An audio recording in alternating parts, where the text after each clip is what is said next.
আসসালামু আলাইকুম। এটিএন বাংলা সংবাদে সবাইকে স্বাগত জানাচ্ছি আসিফুর রহমান সাগর। শুরুতেই বিআরবি কেবলস সংবাদ শিরোনাম। হামের শিশু মৃত্যুর ঘটনায় সংসদে প্রধানমন্ত্রীর দুঃখ প্রকাশ। 2 কোটি টিকা দেওয়ার পরিকল্পনা, 2 মাসের মধ্যে 200 অব্যবহৃত ভবনকে হাসপাতালে রূপান্তরের ঘোষণা। জ্বালানি সংকটে ক্রয়াদেশ স্থগিত করছে বিদেশি ক্রেতারা, অর্ডার যাচ্ছে ভারতে, উদ্বিগ্ন বিসিআই সভাপতি। করমুক্ত আয়সীমা বাড়ানো ও কর হার কমানোর প্রস্তাব ব্যবসায়ীদের। দেশে খাদ্যশস্যের পর্যাপ্ত মজুদ আছে জানালেন স্বরাষ্ট্রমন্ত্রী। 36 টাকা কেজি দরে 5 লাখ টন বোরো ধান কিনবে সরকার।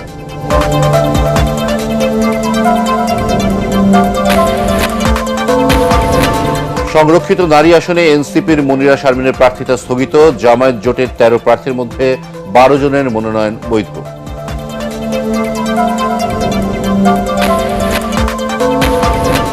এবং মধ্যপ্রাচ্য সংঘাত নিরসনে এবার ইরানকে চরমপত্র দিলেন প্রেসিডেন্ট ট্রাম্প।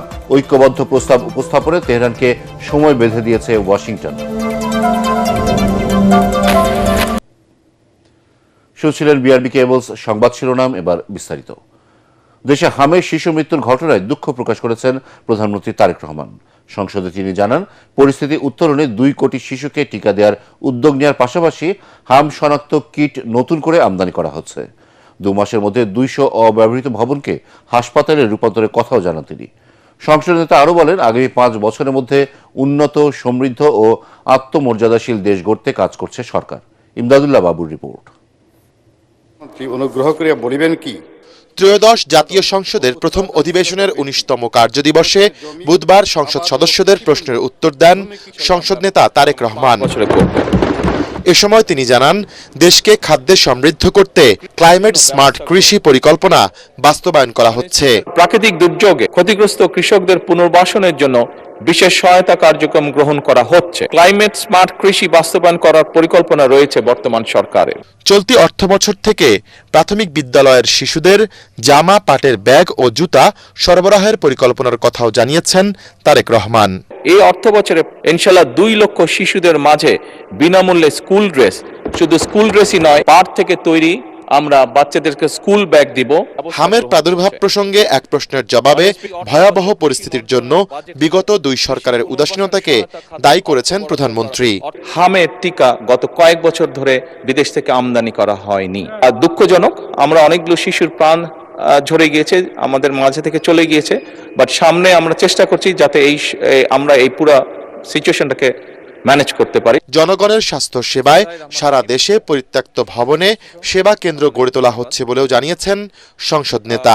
মাস 2-এর ভিতরে এইগুলো শিশু এবং নারীদের চিকিৎসার জন্য এই বিল্ডিংগুলোকে উপযোগী করে গড়ে তোলা হবে। মাননীয় স্পিকার, সবার আগে বাংলাদেশ দর্শনে আগামী 5 বছরে বাংলাদেশকে নিয়ে সরকারের মহাপরিকল্পনার কথাও তুলে ধরেন প্রধানমন্ত্রী।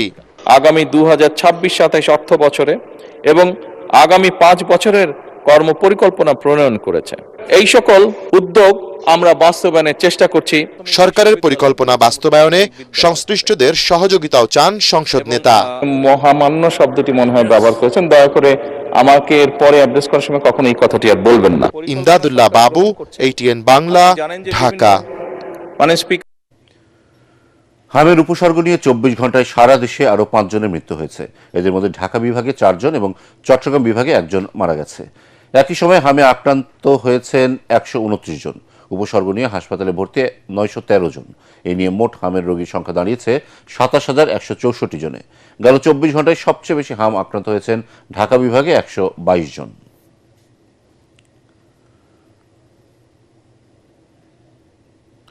এদিকে দেশে টিকার কোনো সংকট নেই বলে দাবি করেছেন স্বাস্থ্যমন্ত্রী সরদার সাখাওয়াত হোসেন বকুল। 6 মাসের হামের টিকার মজুত রয়েছে বলে জানান তিনি। রাজধানীতে বাংলাদেশ মেডিকেল বিশ্ববিদ্যালয়ে চায়না বাংলাদেশ সার্জিক্যাল ক্লিনিক প্রতিষ্ঠায় সমঝোতা স্মারক সই অনুষ্ঠান শেষে সাংবাদিকদের এসব কথা জানান মন্ত্রী। বলেন, চিকিৎসকদের নিরাপত্তায় প্রত্যেক হাসপাতালে 10 জন করে সশস্ত্র আনসার মোতায়েন করা হবে। সবাই সমন্বিতভাবে আমরা কাজ করে যাচ্ছি। I have my stock every no, এটা ঠিক না। আমাদের কাছে একটা টিকার সংকট নেই। আমাদের টিকা, আমাদের স্টক রয়ে গেছে আমাদের হাতে। আগামী 6 মাস পর্যন্ত আমরা টিকা দিয়ে যেতে পারবো। তারপরেও স্টকের জন্য আমরা অলরেডি আমরা আমার কাছে কনক্রিট তথ্য থেকে আমি বলতেছি আপনাকে আমাদের টিকা আছে। দেশের বর্তমান জ্বালানি সংকটে ক্রয়াদেশ স্থগিত করছে বিদেশি ক্রেতারা বলে জানিয়েছেন Bangladesh chamber of industries BCI সভাপতি আনারুল আলম চৌধুরী। আস্থা হারিয়ে অর্ডার ভারতে চলে যাচ্ছে বলেও জানান তিনি। এ অবস্থায় করমুক্ত আয়সীমা বাড়ানো সহ কর হার কমানোর দাবি জানিয়েছেন ব্যবসায়ীরা। জাতীয় রাজস্ব বোর্ডে প্রাক বাজেট আলোচনা সভায় এ দাবি জানান তারা। এ সময় দেশের স্বার্থে আইন মেনে কর দিতে ব্যবসায়ীদের আহ্বান জানান এনবিআর চেয়ারম্যান। তরিক ইসলামের রিপোর্ট। আমরা চাই ভ্যাটটা আইডিয়াল সিস্টেমে চলুক। 2026-27 অর্থ বছরের বাজেট প্রণয়নের পূর্বে এনবিআর কার্যালয়ে ঢাকা ও ঢাকার বাইরের বিভিন্ন ব্যবসায়ী সংগঠনের সাথে জাতীয় রাজস্ব বোর্ডের এই প্রাক বাজেট আলোচনা সভা। এ সময় চলমান পরিস্থিতিতে ব্যবসায়ের নানান সীমাবদ্ধতার কথা তুলে ধরেন ব্যবসায়ী নেতারা। জ্বালানি সংকটে বাজার হারানোর শঙ্কার কথাও জানান তারা। বেশ কিছু বড় বড় হাউস ওরা এই মেসেজগুলি কিন্তু আমাদেরকে দেওয়া শুরু করছে। আমরা কিন্তু এখন দেখছি যে জুলাই অগাস্টের অর্ডারগুলি থেমে গেছে, যেগুলি আসার কথা ছিল, খুব স্লো হয়ে গেছে। খুব কষ্ট করে ডিসকাশন করা হচ্ছে, এখনো কিন্তু কেউ দিতে পারেনি। ওদের ঢাকা অফিসের কথাও কিন্তু এখন উপরে ওরা শুনতে চাচ্ছে না। ঢাকা অফিসও কিন্তু একটু ফ্রাস্ট্রেটেড। আলোচনা সভায় এনবিআর চেয়ারম্যান বলেন, ব্যবসা বান্ধব বাজেট করা হবে, তবে আইন মেনে ব্যবসা পরিচালনা ও কর দিতে ব্যবসায়ীদের প্রতি আহ্বান জানান তিনি। এখন আমরা তো আসলে যেভাবে আপনারা চান যে আমি 7.5 দিব, 10 দিব, 5 দিব, 2.5 দিব, এটা তো আর ভ্যাট হলো না। আমরা যদি রিয়েল ভ্যাটটাকে ইম্পোজ করতে পারি, কোনো ভ্যালু এডিশন পর্যায়ে কোনো জায়গাতেই 2-2.5%, 3%-এর বেশি ভ্যাট হওয়ার কথা না। এখন আমরা যখন এই ট্রাঙ্কেটে গেলাম, আপনাদেরকে বেশি ভ্যাট দিতে হচ্ছে এবং এটার মধ্যে ওভারঅল একটা ঝামেলা রয়ে গেছে। সেই জন্য আমরা মনে করি আমরা এবার আপনাদের কাছ থেকে এই অনুমতিটা চাই যে আমরা স্ট্যান্ডার্ড ভ্যাট রেটে চলে যাই। ইভেন 10 যেটা বললেন, এটা 10 দরকার নাই, এটা 15 হয়ে যাক। দেশের নবায়নযোগ্য জ্বালানির প্রসারে সব ধরনের সহযোগিতার কথা জানান এনবিআর চেয়ারম্যান। আপনার আলটিমেটলি ওই লাস্ট স্টেজে গিয়ে। তরিক ইসলাম, এটিএন বাংলা, ঢাকা। এই হলো মোদ্দা কথা। মে মাস পর্যন্ত প্রয়োজনীয় জ্বালানি মজুদ আছে বলে জানিয়েছেন বিদ্যুৎ ও জ্বালানি প্রতিমন্ত্রী অনিন্দ্য ইসলাম অমিত। সংসদকে তিনি আবারও আশ্বস্ত করে বলেন, দেশে জ্বালানি কোনো সংকট নেই। এ সময় বিদ্যুৎ ও জ্বালানি মন্ত্রী ইকবাল হাসান মাহমুদ টুকু জানান, ফিলিং স্টেশনের দীর্ঘ লাইন ষড়যন্ত্রের অংশ। তবে সংকট নিয়ে বিরোধী দলীয় নেতা ডাক্তার শফিকুর রহমান সরকারি দলকে আলোচনার জন্য একটি কমিটি গঠনের প্রস্তাব দিলে তা গ্রহণ করেন সংসদ নেতা তারেক রহমান। ইমদাদুল্লাহ বাবুর আরেকটি রিপোর্ট। জ্বালানি সংকট নিরসন এবং জনদুর্ভোগ লাঘবে সরকারের কার্যকর পদক্ষেপ গ্রহণ প্রসঙ্গে সংসদে আলোচনার প্রস্তাব উপস্থাপন করেন বিরোধী দলীয় নেতা ডাক্তার শফিকুর রহমান। স্বচ্ছতা নিশ্চিত করা, জনভোগান্তি লাঘবে কর্তৃপক্ষের উদ্যোগ কার্যকর নয় মন্তব্য করে সরকারের সমালোচনা করেন বিরোধী দলের সংসদ সদস্যরা। সুপার পেট্রো মেঘনা এমডি নিজেই সাক্ষাৎকার দিয়ে বলতেছে আমাদের তেল আছে, সরকার নিচ্ছে না, আর আমরা বলতেছি তেল পাচ্ছি না। সেই বেসরকারি প্রতিষ্ঠানগুলোকে তেল সরবরাহ করতে নিষেধ করা হয়েছে। এটার কারণটা কি? মূল্য বৃদ্ধি হওয়ার পরেও আমরা কিন্তু আমাদের তেলের পাম্পগুলোতে সেই দীর্ঘ লাইন সংকুচিত হতে দেখি না। আলোচনায় সরকারি দলের সংসদ সদস্য ও মন্ত্রী এসব দাবির বিরোধিতা করে বলেন, দেশে জ্বালানির কোনো সংকট নেই। বর্তমানে জনগণের নির্বাচিত সরকার আগামী মে মাস পর্যন্ত জ্বালানির যে চাহিদা সেটি নিশ্চিত করতে সক্ষম হয়েছে। কোথাও মজুদ হচ্ছে, কোথাও ধরা পড়ছে, কোথাও পাচার করার বিষয়ে কথা উঠেছে। হ্যাঁ, স্বরাষ্ট্র মন্ত্রণালয়কে অনেকে অঙ্গুলি নির্দেশ করেছে, কি করছে এগুলো যে ফাইন্ড আউট করলো, এগুলো তো স্বরাষ্ট্র মন্ত্রণালয়ই করেছে। এই লাইনটাকে আমি ন্যাচারাল লাইন বলি না, এটাকে ষড়যন্ত্র হতে পারে।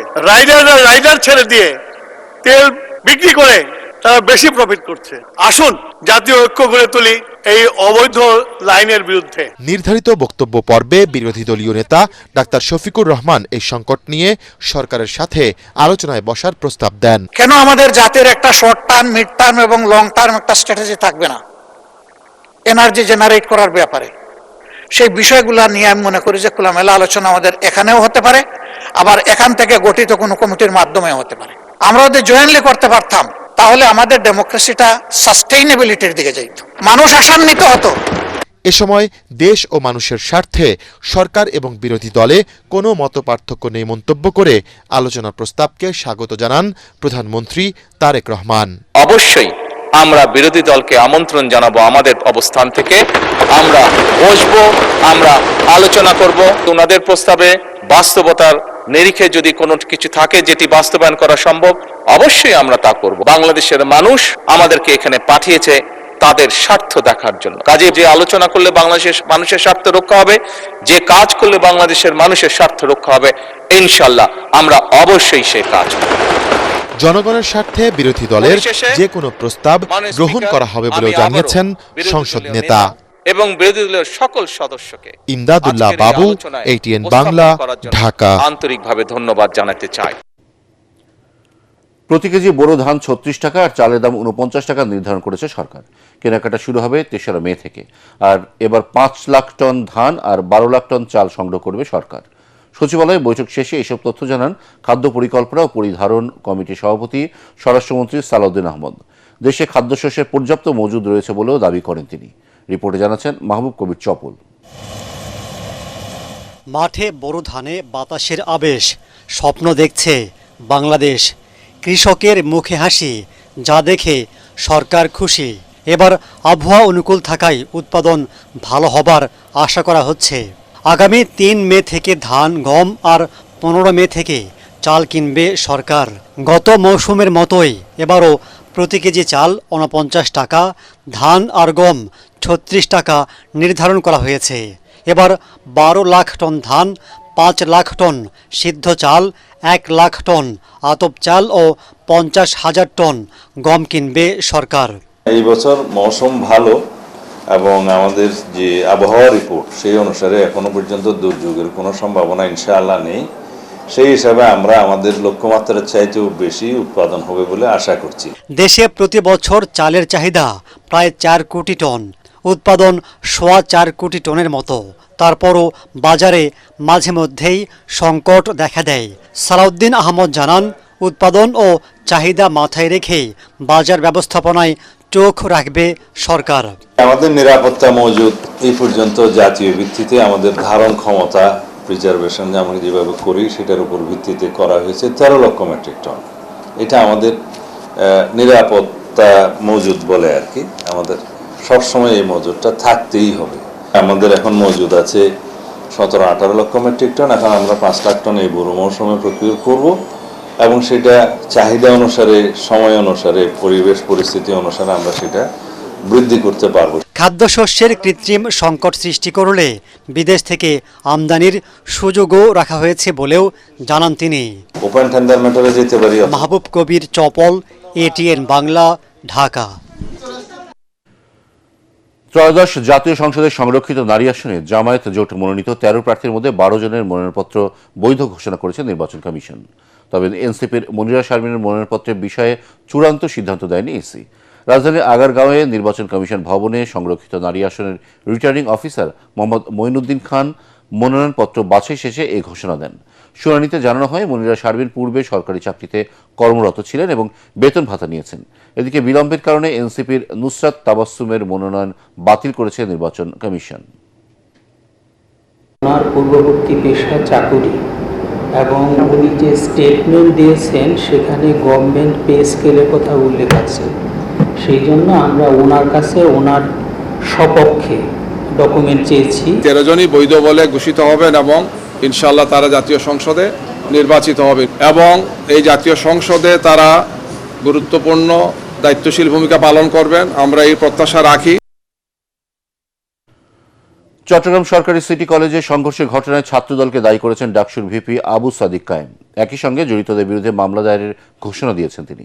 সকালে নবীনগরীর পাঁচলাইশ এলাকার একটি বেসরকারি হাসপাতালে আহত শিবির কর্মী আশরাফুল ইসলামকে দেখতে গিয়ে তিনি এসব কথা জানান।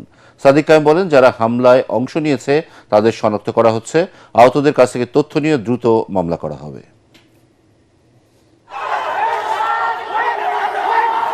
আমরা দেখতে পেয়েছি পুলিশের সামনেই এই ছাত্র দলের সন্ত্রাসীরা বহিরাগত নিয়ে এসে চাপাতি দিয়ে, হকি স্টিক দিয়ে তারা শিক্ষার্থীদের উপর, শিক্ষকদের উপর এবং ছাত্র শিবিরের নেতাকর্মীদের উপর হামলা করছিল। যারা এই ধরনের দায়িত্ব অবহেলা করেছে, পুলিশের যে সকল সদস্য ওখানে উপস্থিত ছিল, হামলার সময় ছাত্র দলের সন্ত্রাসীদেরকে যারা বাধা দেয় নাই তাদেরকে বিচার আওতায় নিয়ে আসা হয় এবং একই সাথে দ্রুত সময়ের মধ্যে তদন্ত করে সবাইকে বিচার আওতায় নিয়ে আসা হয়।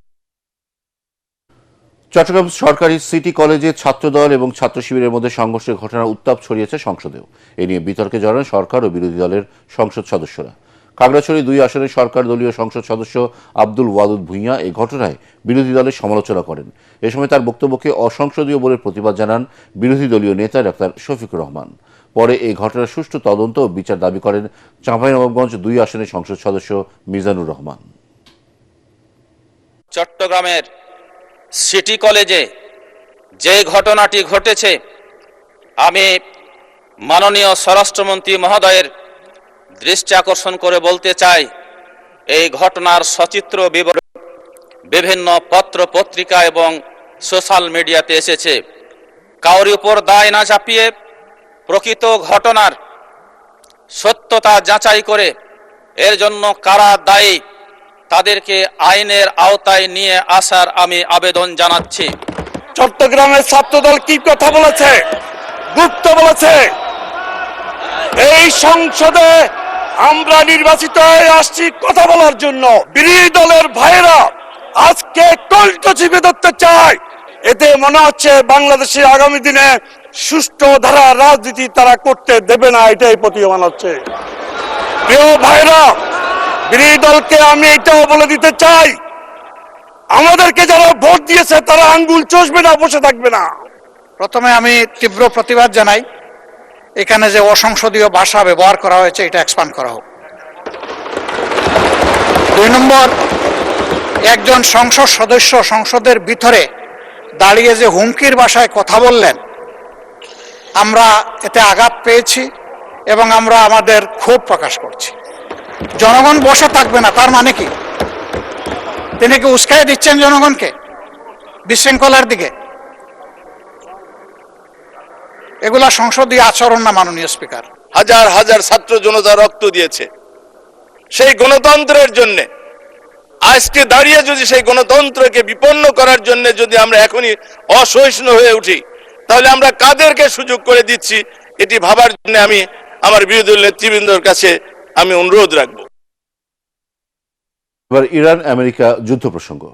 মধ্যপ্রাচ্য সংঘাত নিরসনে ইরানকে এবার চরম পত্র দিলেন মার্কিন প্রেসিডেন্ট ডোনাল্ড ট্রাম্প। একটি ঐক্যবদ্ধ প্রস্তাব উপস্থাপনের জন্য তেহরানকে সময় বেঁধে দিয়েছে ওয়াশিংটন। যুক্তরাষ্ট্রের হাতে ইরানি জাহাজ জব্দের কয়েক ঘন্টার মাথায় 2টি জাহাজ জব্দ ও একটি জাহাজে হামলা করেছে ইরানের বিপ্লবী গার্ড বাহিনী আইআরজিসি। এতে হরমুজ প্রণালী কার্যত এখনো অচল। পুরো বিশ্ব এখন তাকিয়ে আছে ইরান পাল্টা প্রস্তাবে কি শর্ত জুড়ে দেয় সেদিকে। বিস্তারিত জানাচ্ছেন আসিফুর রহমান সাগর। ইরানকে আলোচনার টেবিলে ফেরাতে এবার চাপের কৌশল বেছে নিয়েছেন মার্কিন প্রেসিডেন্ট ডোনাল্ড ট্রাম্প। সিএনএন জানিয়েছে তেহরানকে একটি সমন্বিত প্রস্তাব জমা দেওয়ার জন্য সময়সীমা বেঁধে দিয়েছে হোয়াইট হাউস। তবে কূটনৈতিক এই টানাপোড়েনের প্রভাব পড়েছে সরাসরি রণক্ষেত্রে। যুক্তরাষ্ট্রের হাতে ইরানি জাহাজ জব্দের কয়েক ঘন্টার মাথায় পাল্টা ব্যবস্থা নিয়েছে তেহরান। কৌশলগতভাবে গুরুত্বপূর্ণ হরমুজ প্রণালী থেকে এমএসসি ফ্রান্সেসকা এবং এপামিনোন্ডাস নামের 2টি বিদেশি জাহাজ জব্দ করেছে ইরানের রেভলিউশনারি গার্ড আইআরজিসি। আইআরজিসি স্পষ্ট জানিয়ে দিয়েছে এই জলপথে নিরাপত্তা বিঘ্নিত করাকে ইরান চরম সীমা লঙ্ঘন বলে মনে করে। ফলে বিশ্বের 1/5 তেল সরবরাহকারী এই রুটটি কার্যত এখনো অচল। এদিকে যুদ্ধের ক্ষত গভীর হচ্ছে ইরানের অভ্যন্তরীণ অর্থনীতিতে। চলমান সংঘাতে ইতোমধ্যে কাজ হারিয়েছেন 20 লাখের বেশি মানুষ। মার্কিন হামলায় ধ্বংস হয়েছে তেল গ্যাস ক্ষেত্র সহ গুরুত্বপূর্ণ শিল্প অবকাঠামো। সেই সাথে ইন্টারনেট ব্ল্যাকআউট স্থবির করে দিয়েছে দেশটির ডিজিটাল অর্থনীতিকেও। সংকট নিরসনে দুতিয়ালি করছে পাকিস্তান। প্রধানমন্ত্রী শাহবাজ শরীফ ও সেনাপ্রধান আসিম মুনিরের মধ্যস্থতায় সাময়িকভাবে যুদ্ধবিরতির মেয়াদ বাড়াতে রাজি হয়েছেন ট্রাম্প। তবে এরই মধ্যে ইরানের 14 ব্যক্তি ও প্রতিষ্ঠানের ওপর নতুন মার্কিন নিষেধাজ্ঞা এবং হরমুজ প্রণালীর অস্থিরতা ইসলামাবাদের সম্ভাব্য দ্বিতীয় দফার বৈঠককে অনিশ্চয়তার মুখে ঠেলে দিয়েছে। প্রেসিডেন্ট ট্রাম্পের ইকোনমিক ফিউরি বা অর্থনৈতিক ক্রোধের মুখে ইরান এখন দিশেহারা। একদিকে চরম অর্থনৈতিক মন্দা, অন্যদিকে সামরিক হামলার হুমকি। সব মিলিয়ে পারস্যের ভাগ্য এখন ঝুলে আছে আলোচনার টেবিলে। তেহরান কি প্রস্তাব দেয় সেদিকে তাকিয়ে বিশ্ব। আসিফুর রহমান সাগর, এটিএন বাংলা। এবার জানিয়ে দেব আন্তর্জাতিক সংবাদ।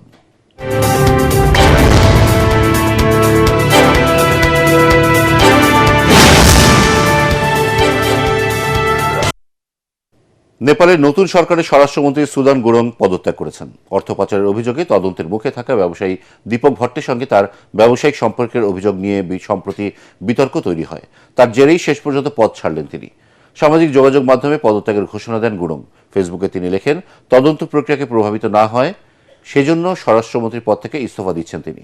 বালেন্দ্র শাহের নেতৃত্বাধীন বর্তমান সরকারে এটি দ্বিতীয় কোনো মন্ত্রী পদত্যাগ। এর আগে গত 9 এপ্রিল শ্রম কর্মসংস্থান মন্ত্রী দীপক কুমার শাহকে বরখাস্ত করেন প্রধানমন্ত্রী বালেন্দ্র শাহ। আজ পশ্চিমবঙ্গের বিধানসভা নির্বাচনের প্রথম দফার ভোট গ্রহণ। কড়া নিরাপত্তার বিধিনিষেধের মধ্য দিয়ে সকাল 7টা থেকে শুরু হয়েছে ভোট। নির্বাচনের মূল লড়াই হবে বর্তমান শাসক দল তৃণমূল কংগ্রেস এবং প্রধান বিরোধী দল বিজেপির মধ্যে। পশ্চিমবঙ্গের মোট 294টি আসনের মধ্যে প্রথম দফায় 152টি আসনে ভোট অনুষ্ঠিত হবে। দ্বিতীয় দফায় বাকি 142টি আসনে ভোট হবে 29 এপ্রিল। এছাড়া উত্তরবঙ্গের দার্জিলিং, মালদা ও মুর্শিদাবাদের আসনগুলোতেও রয়েছে হাড্ডাহাড্ডি লড়াইয়ের আভাস। 4 মে ভোট গণনা শেষে চূড়ান্ত হবে কে শাসন করবে পশ্চিমবঙ্গ।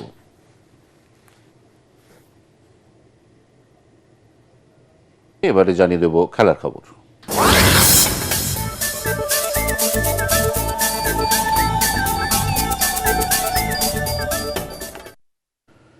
এবার Dutch Bangla bank powered by Rocket co sponsor Rocket pay Bangladesh New Zealand series প্রসঙ্গ। বন্দরনগরী চট্টগ্রামে সিরিজের তৃতীয় ও শেষ ওয়ানডে ম্যাচ খেলতে আজ নিউজিল্যান্ডের মুখোমুখি হবে বাংলাদেশ। প্রথম 2 ওয়ানডেতে 2 দলের জয়ে সিরিজে চলছে 1-1 সমতা। তাই তৃতীয় শেষ ম্যাচটি পরিণত হয়েছে অলিখিত ফাইনালে। চট্টগ্রামের বীরশ্রেষ্ঠ লেফটেন্যান্ট মতিউর রহমান ক্রিকেট স্টেডিয়ামে সিরিজ নির্ধারণী ম্যাচটি শুরু হবে বেলা 11টায়। পরাগ আরমানের রিপোর্ট। মিরপুর শেরেবাংলা স্টেডিয়ামে সিরিজের প্রথম 2 ম্যাচে নিউজিল্যান্ড ও বাংলাদেশ দুদলই জয় পাওয়ায় শেষ ওয়ানডে ম্যাচটি ফাইনালে রূপ নিয়েছে। তরুণ পেসার নাহিদ রানার বোলিংয়ে মুগ্ধ বাংলাদেশের pace bowling coach Shaun Tait. চট্টগ্রামের ব্যাটিং উইকেটে আগামীকাল জয় চাইছেন তিনি। তবে পিচের আচরণ কেমন হবে সে বিষয়ে সন্দিহান টেইট। ব্যাটিং ইউনিটকে সবসময় সমর্থকরা ভালো খেলতে দেখতে চায়। আগের ম্যাচেও তারা ভালো খেলেছে। আশা করি কালও এখানে ভালো পারফরমেন্স করবে। ধারাবাহিকভাবে উন্নতি করতে থাকা বাংলাদেশ সেই ধারাটা ধরে রাখবে। একেবারে আনকোর এক দল হলেও প্রথম ম্যাচে টাইগারদের হারিয়ে নিজেদের শক্তিমত্তার পরিচয় দিয়েছে নিউজিল্যান্ড। সিরিজের শেষ ম্যাচটিতেও জিততে চাইছে তারা। সংবাদ সম্মেলনে তেমনটাই প্রত্যাশা তরুণ পেসার উইল ও রুরকের। দেখুন, এখানে সিরিজ জিততে পারাটা আমাদের জন্য অনেক গর্বের ব্যাপার হবে। ভালোভাবে প্রস্তুতি নিতে চেষ্টা করেছি আমরা। আমাদের নজর থাকবে সিরিজ জয়ের দিকে। চট্টগ্রামের উইকেট পড়তে পারাটা সমস্যা হলেও যে কোনো কন্ডিশনে মানিয়ে নিতে পারাটাই আন্তর্জাতিক ক্রিকেটারের প্রধান কাজ। পরাগ আরমান, এটিএন বাংলা। শেষ করার আগে বিআরবি কেবলস সংবাদ শিরোনাম আরো একবার। আমের শিশু মৃত্যুর ঘটনায় সংসদে প্রধানমন্ত্রীর দুঃখ প্রকাশ। 2 কোটি টিকা দেওয়ার পরিকল্পনা। 2 মাসের মধ্যে 200 অব্যবহৃত ভবনকে হাসপাতালে রূপান্তরের ঘোষণা। জ্বালানি সংকটে ক্রয়াদেশ স্থগিত করছে বিদেশি ক্রেতারা। অর্ডার যাচ্ছে ভারতে, উদ্বিগ্ন বিসিআই সভাপতি। করমুক্ত আয়সীমা বাড়ানো ও কর হার কমানোর প্রস্তাব ব্যবসায়ীদের। দেশে খাদ্যশস্যের পর্যাপ্ত মজুদ আছে জানালেন স্বরাষ্ট্রমন্ত্রী। 36 টাকা কেজি দরে 5 লাখ টন বোরো ধান কিনবে সরকার।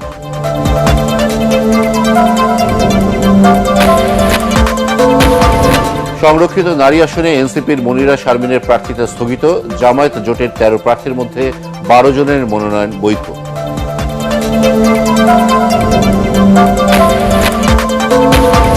এবং মধ্যপ্রাচ্য সংঘাত নিরসনে এবার ইরানকে চরমপত্র দিলেন প্রেসিডেন্ট ট্রাম্প।